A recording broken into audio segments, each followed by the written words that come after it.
ওরা আমার বোনকে মেরে ফেলছে যে গলা টিপে। আমার বোন অনেক কষ্ট নিয়ে মরছে, আমার বোনকে মেরে ফেলছে যে ওরা।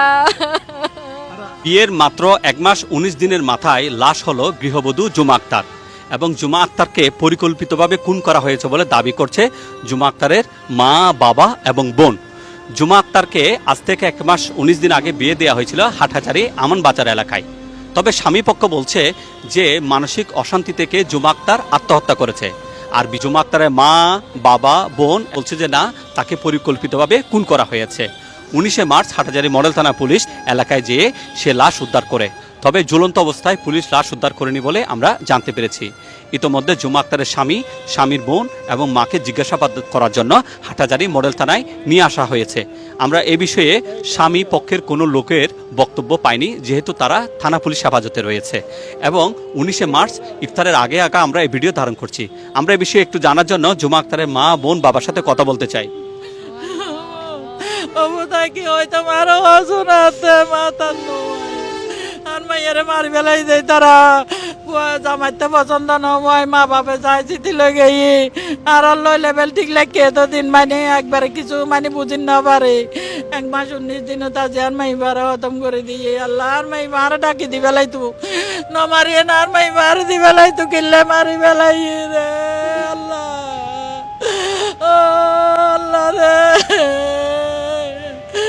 আর মাইয়ারা এখন ভাইম আর বলে 18 লাখ টাকা খরচ করছি ভাই এবার বিয়ে এই 2 পয়সা খরচ করি পুতাই নে বিয়ে দিয়ে আর বলার কি সান্তরা দিও, বলার কি বুঝ দিও মাই আই তো মাথা দোয়াইয়ের আঙ্কেল। আপনার মেয়ের স্বামীর নাম কি? আমার মেয়ের স্বামীর নাম নেওয়াজ শরীফ। নেওয়াজ শরীফ এমনি আর বাবুর আপনার আগে। মেয়ের শ্বশুরের নাম? শ্বশুরের নাম আসগর আলী। শাশুড়ির নাম? শাশুড়ির নাম খতিজা বেগম। বাড়ির নাম? বাড়ির নাম ডাক্তার হামিদের বাড়ি, করিম বাহারির বাড়ি, মানে করিম বাকারির কেন পাশে। মেরে ফেলছে বলে মনে করছেন? কেন মেরে ফেলছে? ওই ছেলের মানে আমার মেয়েকে পছন্দ হয় নাই।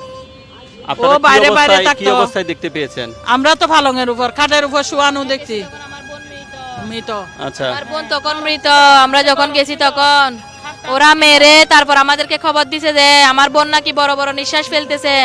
আমার বোন কি মুমূর্ষু রোগী, বড় বড় নিঃশ্বাস ফেলতো। ওরা আমার বোনকে মেরে ফেলছে যে গলা টিপে মেরে ফেলছে যে আমার বোনকে ওরা। সর্বশেষ কি কথা হয়েছে? আমি কালকে 11:30টায় কথা বলছি, কালকে রাতে 11:30টায়। তখন আমার বোন ভালো ছিল।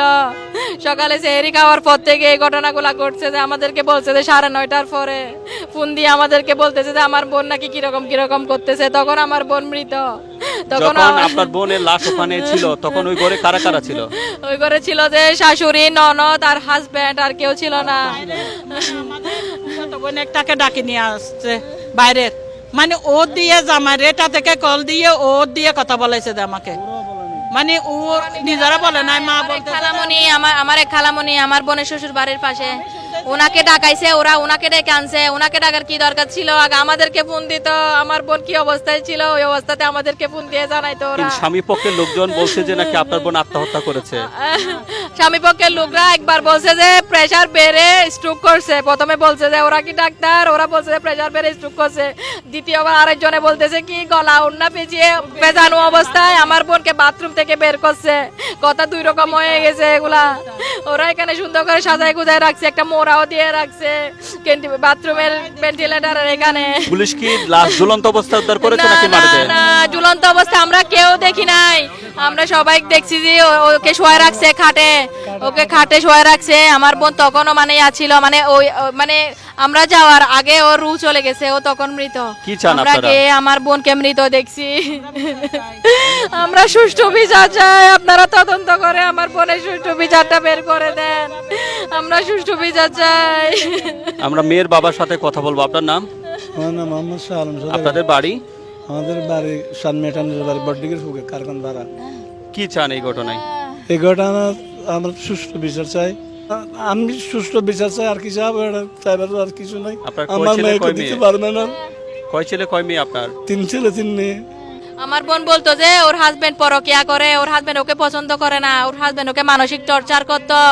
আমার বোন বলছে যে মানে ওর হাজব্যান্ডের সাথে বিভিন্ন মেয়েদের সাথে রিলেশন, মানে ওর সাথে কোনো হাজব্যান্ড ওয়াইফের কোনো চিহ্ন ছিল না নাকি। আমার বোন বলছে যে আমাকে মানে দোকান থেকে এসে তোরকুতে শুয়ে থাকতো, আমার বোনের সাথে কথা নাই বার্তা নাই কিছু নাই, ওরকমের মধ্যে নাকি আমার বোনের সাথে দিন কাটাইছে। যে আমার বোন অনেক কষ্ট নিয়ে মরছে, আমার বোনকে মেরে ফেলছে যে ওরা। প্রিয় দর্শক, 19শে মার্চ হাটহাজারী মডেল থানা পুলিশ সংবাদ পেয়ে সে লাশ উদ্ধার করেছে। জুমা আক্তারের পরিবারের সদস্যদের দাবি যে পুলিশ কোনো ঝুলন্ত লাশ উদ্ধার করে নেয় এবং সে জুমা আক্তারকে কোনো মেডিকেলে কোথাও নিয়ে যাওয়া হয়নি এবং অনেক পরে তাদেরকে সংবাদ দেওয়া হয়েছে। যখন পরিস্থিতি এরকম তখন হাটহাজারী মডেল থানা পুলিশের যিনি ওসি জাহিদ এবং অতিরিক্ত police super Hathazari circle Tarek Aziz, তারা যে বিষয়টা আমাদেরকে জানিয়েছেন সেটা হচ্ছে যে এই ঘটনা জিজ্ঞাসাবাদ করার জন্য জুমা আক্তারের স্বামী এবং জুমা আক্তারের স্বামীর বোন এবং জুমা আক্তারের শাশুড়িকে হাটহাজারী মডেল থানায় নিয়ে আসা হয়েছে এবং লাশ ইতোমধ্যে আপনারা দেখতে পেয়েছেন উদ্ধার করে ময়নাতদন্তের জন্য মর্গে প্রেরণের প্রস্তুতি চলছে। এই ঘটনায় পুলিশের পক্ষ থেকে আইনানুগ ব্যবস্থা গ্রহণ করা হবে বলে আমাদের জানানো হয়েছে। অনেকে হয়তো প্রশ্ন করতে পারেন যে স্বামীর বোন বা শ্বশুরি বক্তব্য নেওয়া হয়নি কেন, যেহেতু তারা কেউ এখানে নেই, পুলিশ হেফাজতে রয়েছে, তাই তাদের বক্তব্য জানা হয়নি। এই ঘটনায় আমাদের নিজস্ব কোনো বক্তব্য নেই, তবে হ্যাঁ এটাই বলার আছে, কারণ সবাই একটাই কথা বলছে যে কিভাবে জুমা আক্তার সে ওয়াশরুমে গেল এবং আদৌ কি সে ফাঁসি কোন অবস্থায় ছিল বা তার কোনো ভিডিও ফুটেজ পরিবারের পক্ষ রেখেছে কিনা বা আদৌ সম্ভব কিনা, বা ওনারা যে কথা বলেছেন যে গলা টিপে হত্যা করেছে, সবগুলো বিষয় আসলে পরিষ্কার হবে তদন্ত করলে এবং পোস্টমর্টমের রিপোর্ট আসলে। ওনাকে কিভাবে খুন করা হয়েছে বলে আপনারা মনে করছেন? আমি তো ধারণা করতেছি যে আমার মেয়ে সিনের উপর বসে গলা টিপে হত্যা করছে, দে গলাতে এরকম দাগ আছে, দে বুঝছেন। সেহরিকে ঘুমায় না, ওই রকম ঘুমন্ত অবস্থায় আমার বোনকে মারছে ওরা, ঘুমন্ত অবস্থায় আমার বোনকে ওরা গলা টিপে হত্যা করছে। কে মারছে বা কারা মারছে আমরা তো দেখি নাই, কিন্তু আমরা ধারণা করতেছি আমার বোনকে গলা টিপে হত্যা করা হয়েছে। যেখানে ফাঁসি খাইছে বলে বলছে, এখানে ফাঁসি খাওয়ার কোনো জায়গা নেই, প্লেস নাই। তো যাই হোক, পুলিশ বিষয়টা তদন্ত করছে এবং এই ঘটনার সঠিক রহস্য উদ্ঘাটিত হবে বলে সবাই প্রত্যাশা করে। সবাইকে ধন্যবাদ। আসসালামু আলাইকুম।